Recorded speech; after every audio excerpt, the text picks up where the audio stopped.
Merci, chers bien-aimés, qui nous suivent en ce temps.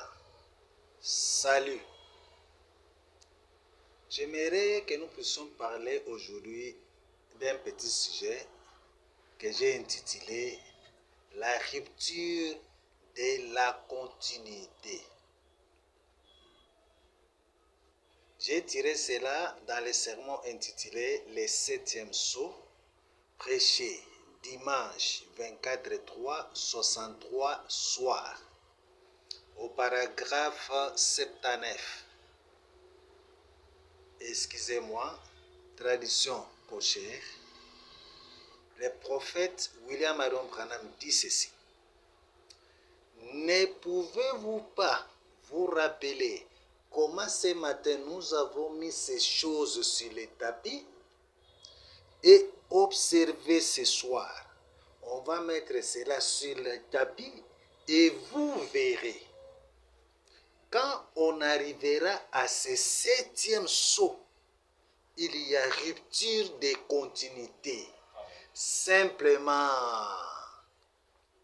quand on arrivera à ce septième sceau, il y a rupture de continuité. J'aimerais tirer quelque chose là-bas. Quand on arrive, quand on parle du septième sceau, il y a rupture de continuité. Pour comprendre cela, je vais recommencer la lecture. Je remonte au paragraphe 78 du même sermon, le septième sceau, paragraphe 78, paragraphe 79, et je vais m'arrêter au paragraphe 80. Suivez ce que le prophète dit. Paragraphe 78, le septième sceau. Depuis le tout début, dans la Genèse, ces septièmes sceaux se sont dessinés. Les sceaux se sont dessinés depuis le début à la Genèse. Paragraphe 79. Ne pouvez-vous pas vous rappeler comment ce matin nous avons mis ces choses sur le tapis et observez ce soir. On va mettre cela sur le tapis et vous verrez. Quand on arrivera à ce septième sceau, il y a rupture de continuité. Ces sceaux se sont dessinés depuis la Genèse. Mais quand on arrive au septième sceau, rupture de continuité. Je continue. Le paragraphe 80, même sermon, le septième sceau, prêché dimanche 24/3/63 soir. Paragraphe 80, Jésus-Christ en parle lui-même. Il a parlé du temps de la fin. Et quand il est arrivé, il a parlé de tous les 6 sceaux. Et quand il est arrivé au septième, il s'est arrêté. Je répète, Jésus-Christ en parle lui-même. Il a parlé du temps de la fin. Et quand il est arrivé, il a parlé de tous les 6 sceaux.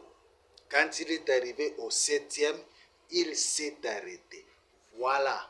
Voyez, c'est un événement glorieux. Amen. Le septième sceau. Un événement glorieux. Or, le septième sceau, quand on arrive au septième sceau, il y a rupture de continuité. Premier sceau, deuxième, troisième, quatrième, cinquième, on arrive sixième, septième, rupture. Ça ne continue plus. Si vous étiez en train de marcher, vous devez vous arrêter. Si vous étiez en train d'adorer, vous devez vous arrêter. Si vous étiez en train de rendre culte à Dieu, vous devez vous arrêter. Quand on arrive au septième sceau, rupture. Ça ne continue plus. Ça s'arrête d'abord. Et Jésus lui-même a parlé de 6 sceaux. Il n'a pas parlé du septième. Quand il est arrivé au septième, il s'est arrêté. Pour comprendre cela, que Jésus s'était arrêté. Il n'a pas parlé du septième sceau. Je prends l'écriture du prophète dans les sermons intitulés Christ et les mystères de Dieu révélés, prêché à Jeffersonville dimanche 28 7 63, paragraphe 106, la tradition cochère. Les grands mystères de Dieu sur comment c'était un secret. Il l'a gardé secret. Personne ne connaissait rien à ce sujet. Même les anges ne les comprenaient pas. Voyez, il ne l'a pas révélé. C'est la raison pour laquelle, sous notre septième mystère, écoutez, quand le septième sceau était ouvert, il y avait un silence. Le septième sceau ouvert, un silence. Jésus, quand il était sur terre, on voulait connaître quand il reviendrait. Il a dit, ce n'est pas... Même le Fils lui-même ne sait pas quand cela va se passer. Voyez, Dieu gardait tout ceci pour lui-même. C'est un secret. C'est la raison pour laquelle il y avait un silence dans le ciel pendant une demi-heure. Et les sept tonnerres ont fait entendre leur voix. Et il a même été interdit à Jean d'écrire cela. Voyez, la venue du Seigneur. C'est une chose qui n'a pas encore révélé comment il viendrait quand il viendra.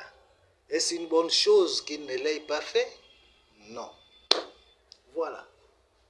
Quand on arrive au septième sceau, même les anges au ciel qui étaient en train d'adorer se sont arrêtés. L'adoration arrêtée. Le septième sceau, quand on arrive au septième sceau, il y a rupture de continuité.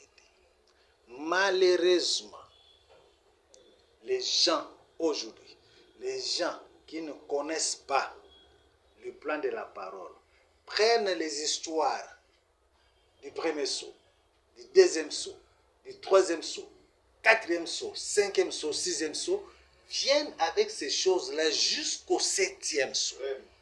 Ils viennent avec cela jusqu'au septième sceau. Or, c'était une continuité. Quand on arrive au septième sceau, fini, rupture de la continuité.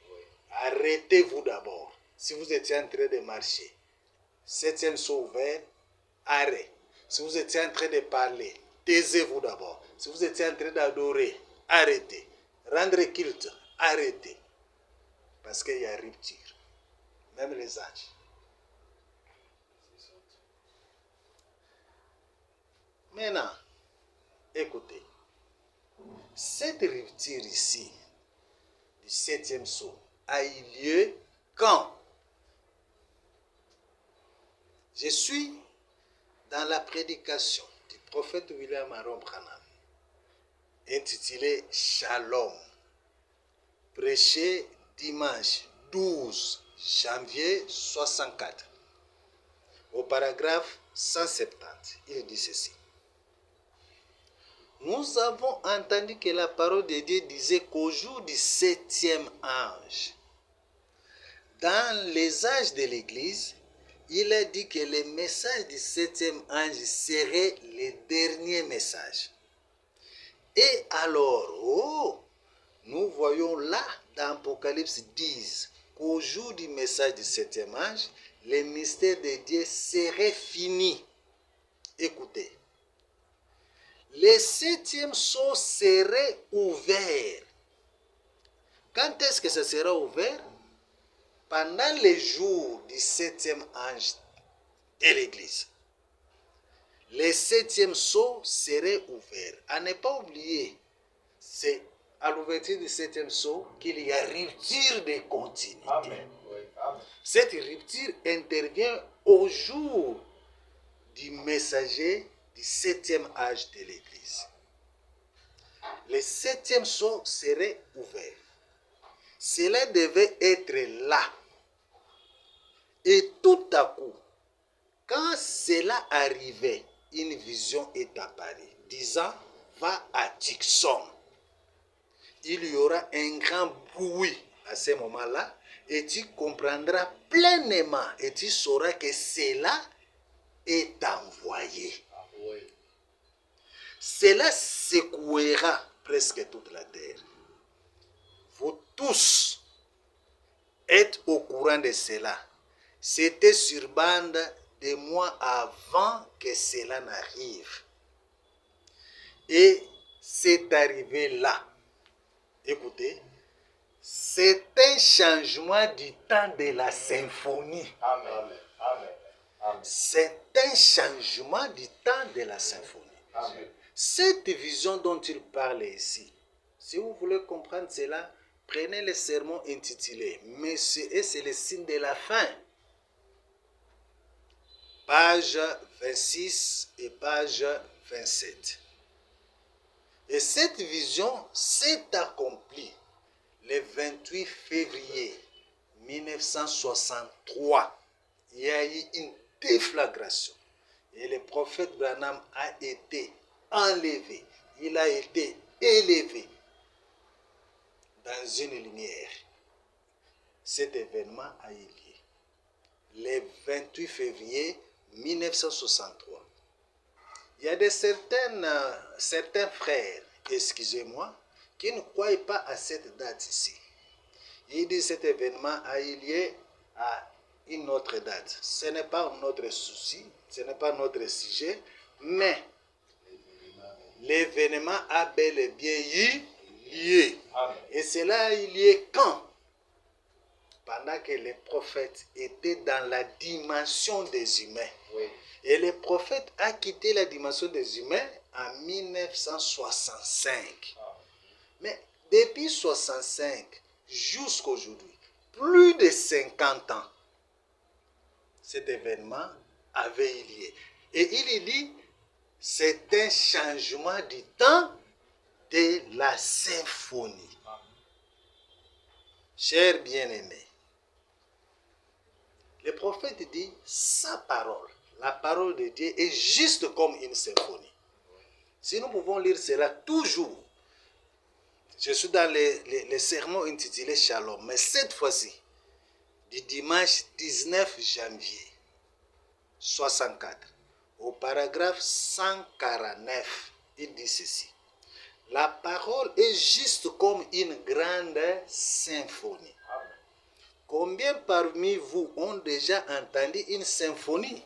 Eh bien, tout le monde. Eh bien, rappelez-vous, une symphonie, c'est une musique jouée sous forme d'une scène. Amen. La parole de Dieu, c'est comme une symphonie. Maintenant, on nous dit, quand cet événement, le 7e sceau est ouvert, cette vision s'est accomplie, il y a eu changement du temps de la symphonie. L'ouverture du 7e sceau. Pour parler du changement du temps, le premier temps doit d'abord s'arrêter. Il y a rupture du premier temps. Et ça se passe à l'ouverture du 7e sceau. Voilà quand est-ce que cela a eu lieu. Depuis 1963, aujourd'hui, plus de 50 ans après, les gens qui comprennent la symphonie ont déjà compris que les choses ont déjà changé. Mais les insensés qui ne comprennent pas la symphonie prennent les histoires des sauts passés, premier saut jusqu'au 6e saut, ils continuent. La façon dont ils adoraient là-bas, ils viennent avec ici. La façon dont ils rendaient culte là-bas, ils viennent avec ici. La façon dont tout ce qu'ils font. Or, on nous dit, quand on arrive au 7e saut, il y a rupture de continuité. Un changement radical. Rupture. Malheureusement, les gens continuent. Les gens continuent. Parce que ces gens-là n'ont pas compris la symphonie. Le prophète dit ceci, toujours dans les sermons Shalom du 19 janvier 64, au paragraphe 150. J'avais lu 149, maintenant j'ai lu 150. Écoutez. Eh bien, si vous ne comprenez pas une symphonie, ça sera un grand tas de cavernes pour vous. Amen. Ah, si vous ne comprenez pas cela. Mais nous avons compris qu'il y a changement. Mais si vous n'avez pas compris, vous allez croire que cet événement-là, il n'y a rien de grave. Or, il dit c'est un événement glorieux que Jésus n'avait même pas parlé. Je continue la lecture. Il vous faut comprendre ce que c'est. Tout est sous forme de signes et de mouvements. Mais on joue une scène sous forme de symphonie. Eh bien, nous remarquons que la seule personne qui comprend une symphonie, c'est les compositeurs et ceux qui sont intéressés à savoir cela. Et tu es intéressé à savoir cela? Si tu es intéressé à savoir cela, tu comprendras la symphonie. Mais si tu n'es pas intéressé, pour toi ce serait des bruits, des cavernes, comme si rien n'était. Or, c'est un événement, le changement de symphonie. Il y a rupture de la continuité. Amen. Et nous avons compris cela. Il y a rupture et nous avons mis rupture aussi à ce qui s'est passé au premier, deuxième, troisième, quatrième, cinquième et sixième saut. C'est pour cela que nous disons toutes choses nouvelles. Amen. Amen. Quand on arrive à ce septième saut, il y a rupture de continuité. Tout s'arrête. Si vous étiez en train d'adorer, arrêtez d'abord. Si vous étiez en train de chanter, arrêtez d'abord. Si vous étiez en train de rendre culte à Dieu, arrêtez d'abord.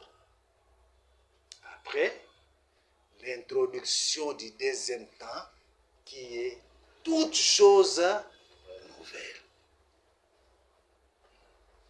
J'ai dit, nous avons compris cela. Et les gens qui n'en ont pas compris, ça sonne comme des bruits. Et nous qui avons compris cela, ce n'est pas par nos propres efforts. Parce que nous sommes les élus. Il dit, seuls les élus savent cela. Seuls les élus. Si tu es un élu, tu dois savoir ceci. Tu dois t'intéresser à ceci pour comprendre cela. Écoutez, il est dit, toujours dans les sermons intitulés Shalom. Je retourne maintenant du 12 janvier 64, paragraphe 210. Et lorsque la véritable parole de Dieu tombe sur confirmée sur la sémence, et ils voient cette confirmation de la parole, alors ils les reconnaissent, ils regardent à la parole et ils attendent ces moments de changement. Ils connaissent les temps. Voyez-vous, seuls les élus savent cela. Seuls les élus savent cela. Ces moments de changement, seuls les élus savent cela. Quand il y a changement du temps de la symphonie, d'abord, il y a rupture du premier rythme. Rupture. Il y avait une certaine continuité d'une rythmique. Et quand il y a changement, on arrête d'abord avec le premier rythme.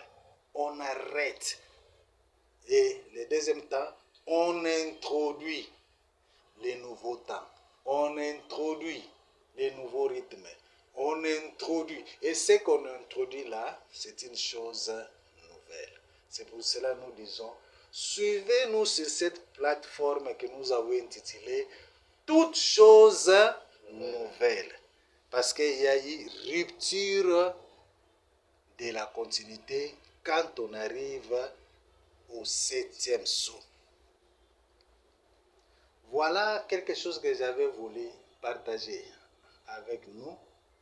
La rupture de la continuité quand on arrive au septième saut. Chers bien-aimés, chers prédestinés, seuls les élus comprennent cela. Si vous êtes un élu, Intéressez-vous à la chose. Intéressez-vous à la symphonie et vous allez comprendre ce que la symphonie est en train de dire. Mais si vous ne vous intéressez pas, ce serait des bruits, ce serait des choses inutiles. Or, cet événement du 7e sceau est un événement glorieux. Pour aujourd'hui, que le Seigneur nous bénisse tous. À la prochaine. Votre frère, bienvenue Bungu, Kinshasa, RDC. Ainsi en est-il. Amen. Amen.